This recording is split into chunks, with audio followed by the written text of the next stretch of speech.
എത്രമാത്രം പരിതാപകരമാകട്ടെ നമ്മുടെ ചുറ്റുപാടുകൾ, സാധ്യതകൾ ഒരു പക്ഷേ നമുക്ക് അനുകൂലമാകണമെന്നില്ല.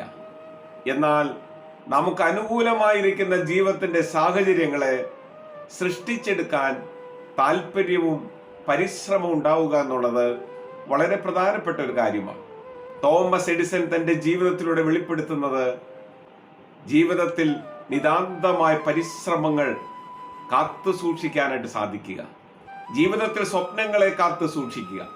ജീവിതത്തിൽ ചെറിയ ചെറിയ പരാജയങ്ങൾ ഏറ്റെടുക്കുമ്പോൾ, ചെറിയ ചെറിയ അപ്രതീക്ഷിത തോൽവികളിൽ മനം നൊന്ത് ജീവിതം അവസാനിപ്പിക്കാനായിട്ട് പരക്കം പായുന്നവരോട് തോമസ് എഡിസൺ പറയുന്നത്, സമാധാനമായി സന്തോഷമായി നിങ്ങളുടെ പ്രതീക്ഷകളെ പിന്തുടരുക എന്നാണ്.